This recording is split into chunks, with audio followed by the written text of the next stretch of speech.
second. There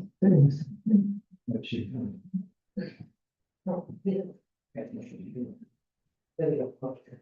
All right, 1 second. Ready? Okay, we'll say, yeah, we're gonna do number 14, God of Love.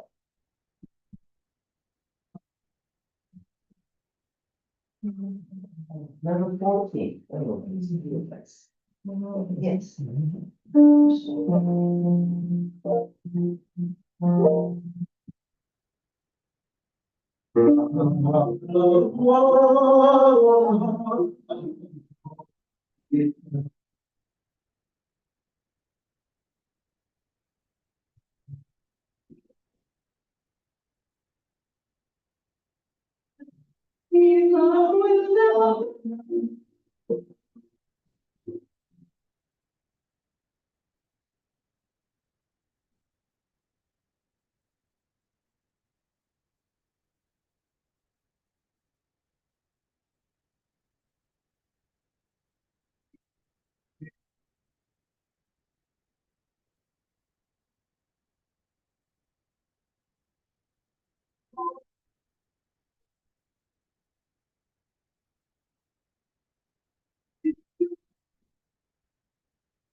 God of life, God of life, God of love, God of everything that we want to be.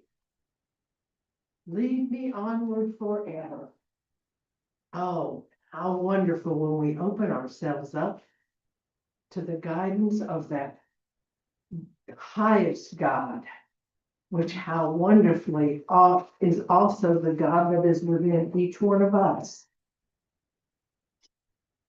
Every week we come here to sharpen our skills to be able to connect with that presence within us, to be able to tap into that reservoir of unlimited power, unlimited love, unlimited understanding, and unlimited clarity.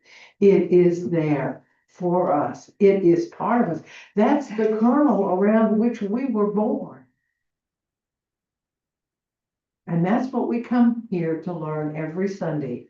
Deepen that connection, expand that knowledge, learn more about ourselves as we learn about the God within us. So that's our business. So let's be about it. And so it is. We start with our declaration of principles. That's on the cover of your songbook. We say these in unison.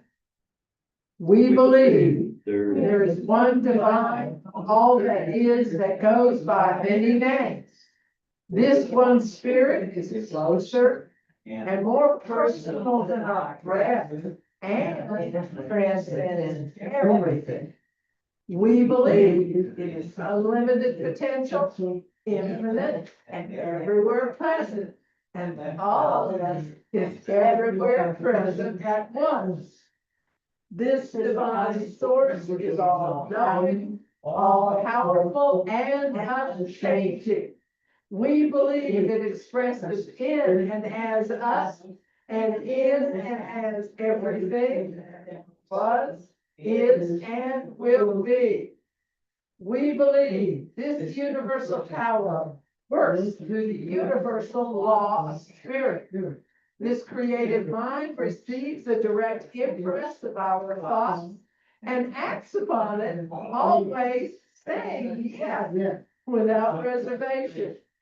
We believe there is only one life. This life is God. This life is perfect, This life is our life now, and so it is. Yeah, kind of thing. Who is my fire bearer this morning? Yeah. Okay. We got our fire bearer. Who's got a fire bearer? Are you? All right, now a word from our sponsor. Yes. Yes, a word from our sponsor. Static. Okay, good morning, spiritual journeyers. We all are aware that the kingdom of God is within all of us, and this is why we are celebrating otherness and togetherness. All right, here we go. The spiritual community known as the Spiritual Center of Graham honors and respects, embraces and welcomes all people, regardless of what our different and varied expressions may be. We recognize the consciousness that sleeps in the mineral, awakes in the plant, starts showing up in the animal, and is self-aware in the human. And that's why our program proclaims we are one and we are many. So we light candles today to symbolize and celebrate our otherness, even as we recognize our oneness. We celebrate all people, regardless of race, gender identity, sexual preference and orientation, age, ethnicity and culture, all religious, spiritual, and secular convictions, mouthful, socioeconomic status and political leanings, physical, intellectual, and cognitive abilities, immigration status, and criminal background. And the large candle, which RW is lighting here. Yes, it's gonna do it. The large candle is for all of us.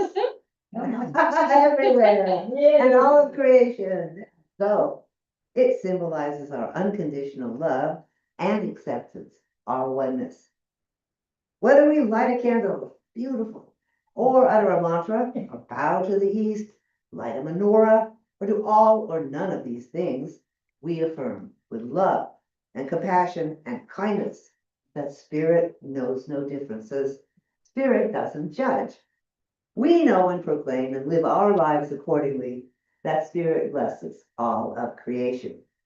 And so it is. So it is. So it is. You saved the day. Don't leave anything out. Okay, Jane, good job.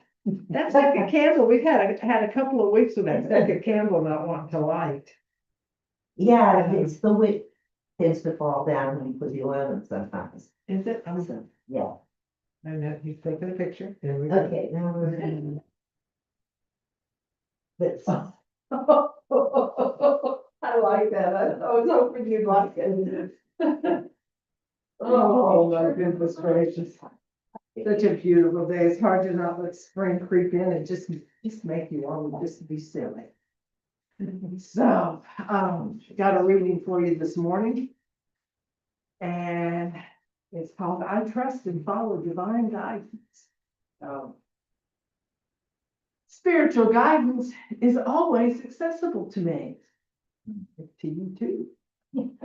But I'm always open to listening for it and following it with trusting faith. Am I? Am I always open to that? Today, I recommit to heeding my guidance. I give my attention to the whispers of my heart. I receive from the divine within. With an open mind and heart, I lean into faith in my inner wisdom. Even if the messages I discern are surprising or daunting, I believe following my divine guidance will lead me in the direction of my highest good. My faith is strong and unshakable. I stay connected to the divine within me at all times. This bond keeps me open, receptive, and ready to follow wherever I feel guided. The Lord will guide you continually and satisfy your needs in parched places and make your bones strong And you shall be like a watered garden, like a spring of water, whose waters never fail. And so it is. Oh, it is. All righty. Yes. So right in alignment with what you just said, we are going to answer God's, what is it, advice, like the guidance he sent. Here I am, Lord. You all know, love this one. Yeah. Number 62. Here I am.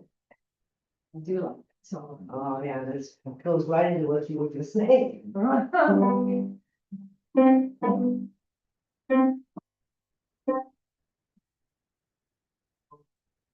Water, land, and sea.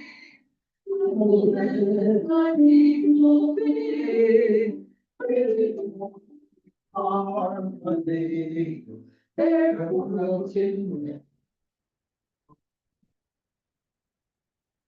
I made the stars so bright. Guide my people through the night.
Thank you so much for waiting.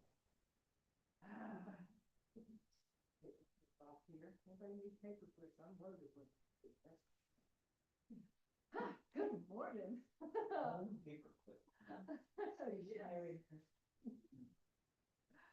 Welcome to our Sunday celebration on this fourth Sunday of March.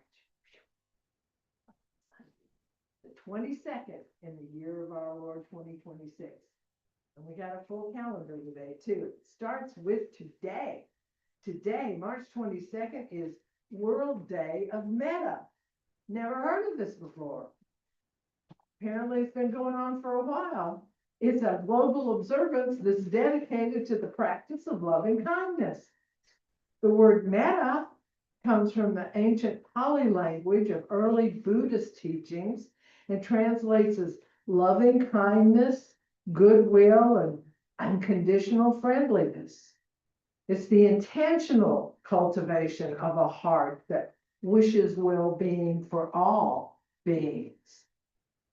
The day invites people to pause and cultivate a sense of compassion, not only towards your loved ones, but towards strangers, adversaries, and themselves.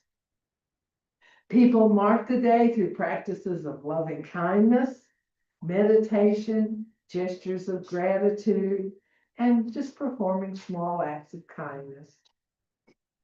The spirit within the observance is simple, but it's powerful. Kindness is not merely a feeling, it is a spiritual practice. Through mindful compassion, even small gestures can ripple outward and create a wider field of peace in the world. I've got a quote from you from Buddha himself. Through loving kindness, one becomes free from fear. I would love to know the energetic path of that one. So, all right, next on our calendar. Today also, it's Passion Sunday. Passion Sunday is the traditional Christian observance that begins the final phase of Lent, leading into Holy Week. Historically, the word passion comes from the Latin word passion, meaning suffering or enduring. It refers specifically to the events of Jesus's final days, his betrayal, his arrest, the trial, crucifixion, and death. But in early Christian liturgy, the term passion wasn't so much about emotional intensity, but more about being willing to suffer for the sake of love and redemption. Spiritually interpreted, the Passion represents the journey of the soul through transformation.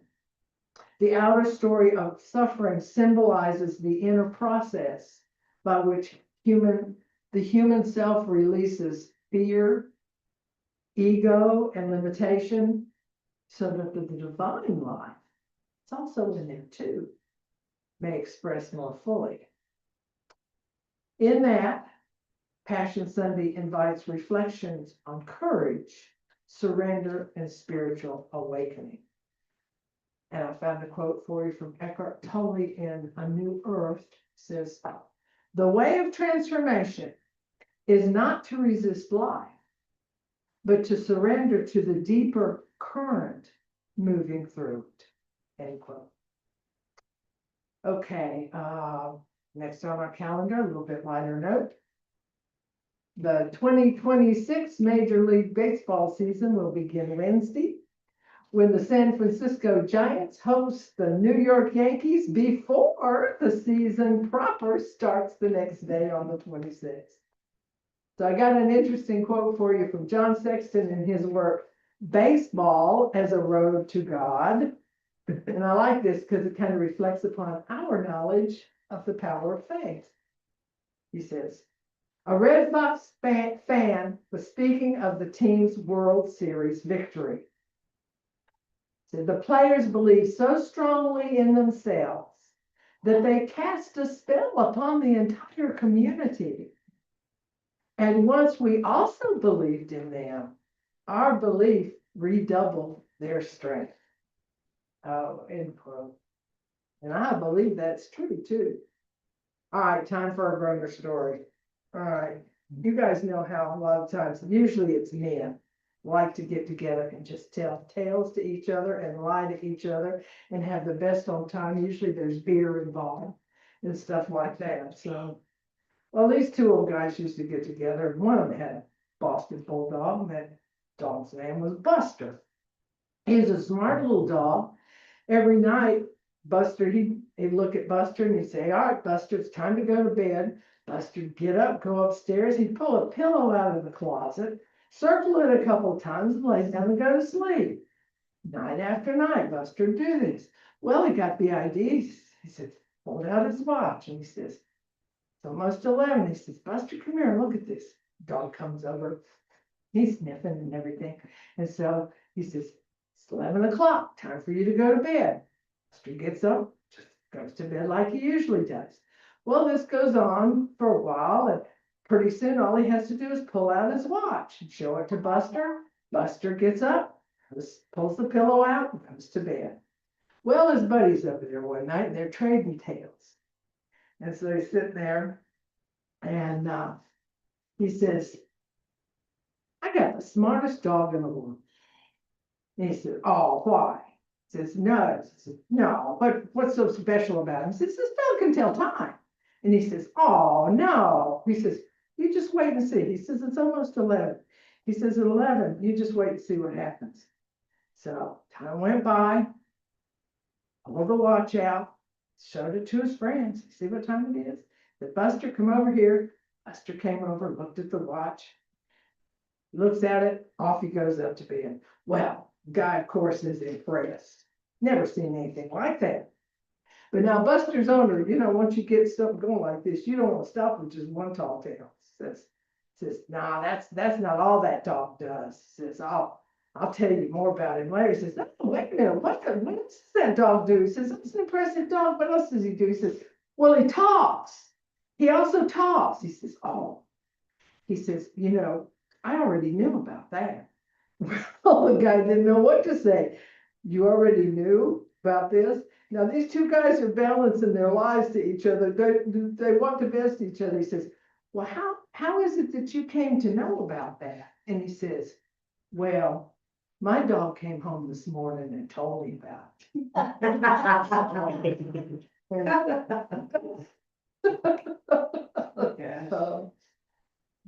And that's from a cat lover telling me that story about the dog. So, I think my message this morning is, want to change the world?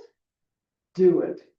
It was so funny when Jim was waking wanted to know the title of my talk. I said it to him, he says, I thought you were sending a personal message to me.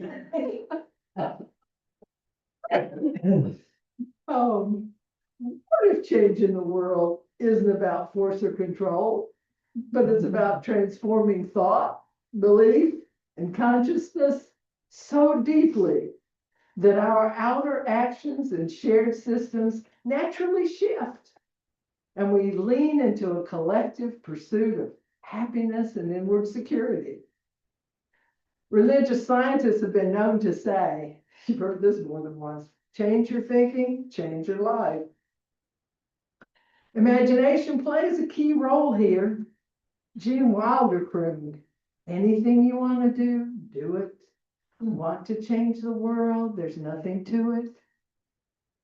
And I think Ernest Holmes would agree with Gene. What if the nothing in the song is about opening our minds to the possibility of profound joy and a better reality, and holding that vision consistently until it expresses in form? And what if we can do this by seeing others in ourselves? What if we use this change in thinking and our vivid imaginations in the pursuit of happiness and our ongoing opportunity to see the divine in each other? What if believing there's nothing to changing the world is the only thing that's keeping the world from changing? Got some good points for you on Scott Opry from this. Our beliefs. It's done unto us as we believe. What do you believe? What do you want? The gap between those two things is usually our area of work. Now, we don't usually start a new project and think, in this endeavor, I'm just going to be reckless and careless. Maybe sometimes we are about our business in a rather sloppy way, and that can also be tied up in our beliefs. This stuff's pretty deep. The trick is to wake up, to live consciously.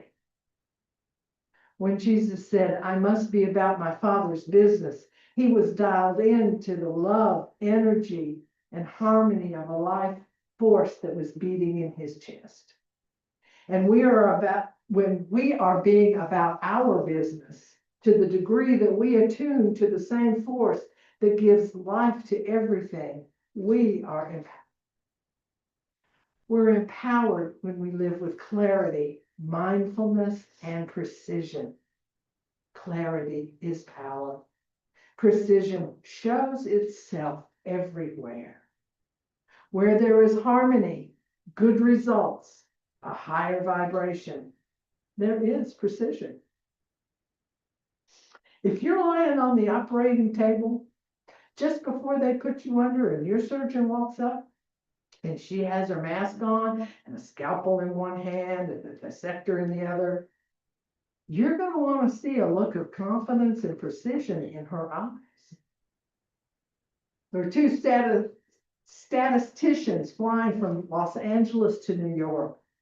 About an hour into the flight, the pilot announced that they'd lost an engine, but don't worry, there were 3 left. But instead of taking 5 hours, it was gonna take 7 hours to get to New York. Well, it went on and on. Pretty soon, intercom came on again. He announced that a second engine had failed. They still had 2 left, but it was gonna take 10 hours to get to New York now. That's 10. A little later, here he comes again. Came on the intercom and announced that a third engine had failed. Never fear though, he said, because the plane could fly on a single engine. However, it was now going to take 18 hours to get to New York. Well, at this point, one statistician turned to the other and he says, gee, I hope we don't lose that last engine or we're going to be up here all night long. So, whether we're on an airplane or about to go under a surgeon's knife, or if our father is planting next year's crop, Yeah. what we value is the sense of order, mindful order. The kind of order and precision we see everywhere in the universe and in this life. The stars in orbit, seasons that bring perfect cycles of life, the laws of mathematics. There's one life, one power, one presence back of everything. God's touch is on everything. When the divine creates life, it always pauses, takes it in and says, this is good. It's very good. It's perfect. It's really precise. Natural laws are spelled out by scientists in physics, astronomy, biology, and biochemistry. When scientists talk about fine-tuning of the universe, they're referring to the extraordinary balance of the laws of physics. Scientists, they've discovered that for life to exist, the structure of the universe is balanced on a razor's edge. The oxygen ratio is perfect. The temperature and humidity are right on. There's a system for replenishing the air. There's systems for producing food, generating energy, and disposing of waste. That's why the whole take on climate change and the health of our home planet is really a spiritual experience. Jim was out here working in the garden box this weekend. It was a spiritual undertaking. The precise life-giving systems of our planet were created in holiness, and to neglect and harm the ecosystem is sinful, if that's possible, since possible. To care for and be good stewards of our home is sacred. And that same precision is in you. Your brain is programmed to make your body work. Your body knows how blood, maintain the right temperature, regenerate itself. In the time we've spent together this morning, our bodies will have lost and replaced millions of cells. Look at your hands. Move your fingers. Recall something you did yesterday. Recall something you did as a child. Your body, your brain, your life is a masterpiece. Psalm 139 says, I will praise thee, for I am nobly and wonderfully made. Marvelous are thy works.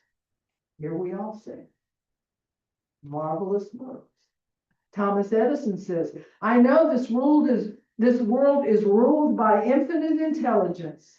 Everything that surrounds us, everything that exists proves that there are infinite laws behind it. There can be no denying this fact. It is mathematical in its precision. Buddhism teaches us about right mindfulness, which involves precision and clarity. Be mindful in the nuances of your life. The way we talk, the way we perform our jobs, our posture, our attitude towards our friends and family, every detail.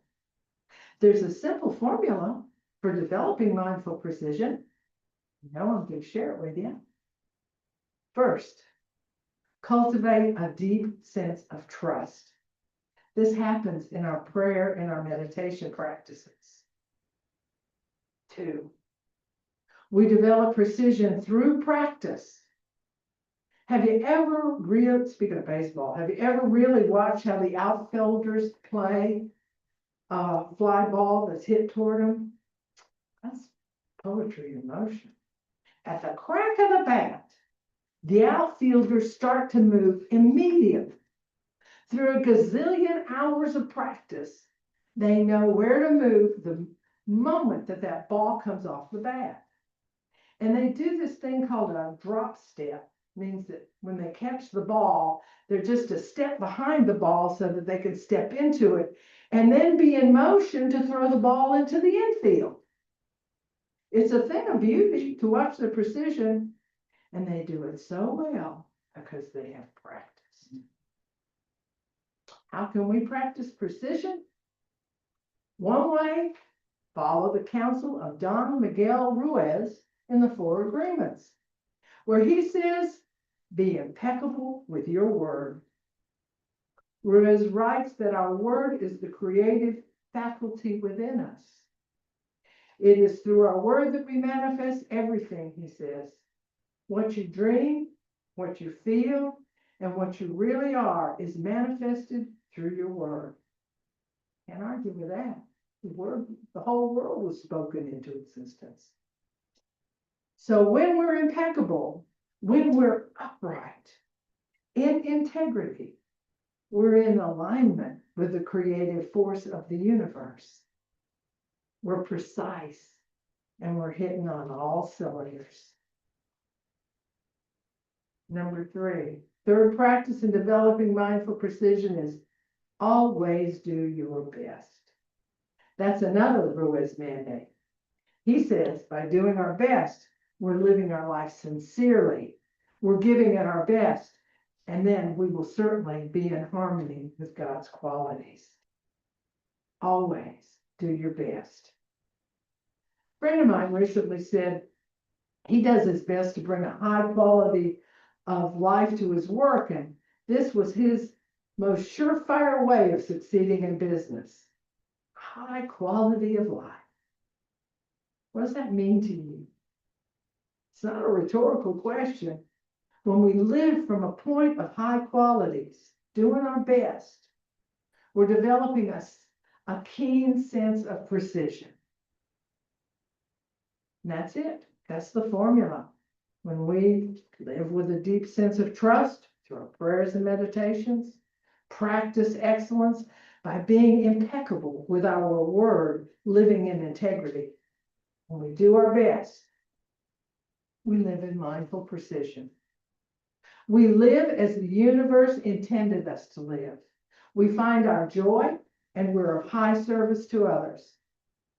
Life is good. Joseph Campbell says, the mission of life is to align our heartbeat with the rhythm of the universe. Then, if you want to change the world, do it. You most certainly will. And so it is. And so it is. Oh, thank you. So take a moment and go within and realize that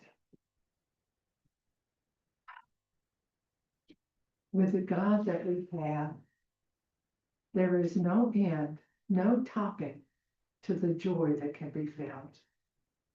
How wonderful. There may be time and space and all of those things may be limited. But because we are of spiritual origin, the feelings, the love, the true existence of what underlines our earthly life is unlimited. Knowing this, as I go through the paces of my life and the tasks, and trying to click things off my to-do list, I'm reminded that there's always more I can add to it. There's always more joy, there's more mindfulness, there's more integrity, there's more of everything that can come into it. Because as a spiritual being, all of those attributes are unlimited. So there's always more. Knowing that this is true, I can dip into that deep well of more of whatever is wanted and needed in my life. And I can contribute that more of the love or the joy or the understanding or the compassion or whatever is needed more of to others also. Knowing this, I'm unlimited because the divine is underwriting everything I do. I'm thankful for this, and I'm thankful that it's true for everyone else also. Knowing this, I just release it to the law, let it be. And so it is. Yes. All right. Thank you. Time now for our transformative sharing. If you have anything, please put it over your heart. We want your energy in it as we sing abundance.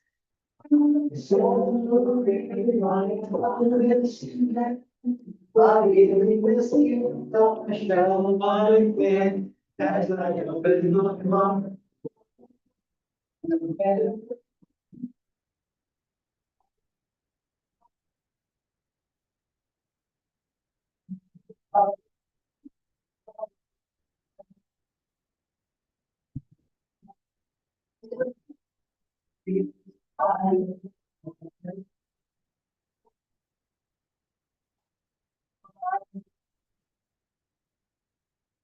So on behalf of the Spiritual Center of Graham, I gratefully accept your transformative sharing offerings. Now we use them here at the center to keep everything going. I will reach out to that world because it's possible to have a world that works for everybody. And that's what we're chasing down. Thank you. And so it is. So it is. Okay, time now for our announcements. We have our Senate liaison here today. Still cereal and stuff. Yep, cereal and peanut butter. Anything you can have for breakfast. Here's all the stuff I've had for breakfast. That's just about anything. So, yeah. The big servings from restaurants, leftovers are always breakfast or lunch. Mhm, they sure are. Doggy bags. All right, and know that they also accept monetary offerings. And if there's something you'd like to get to them, you can't get a hold of Fran, you want her to get it, you let us know and we'll make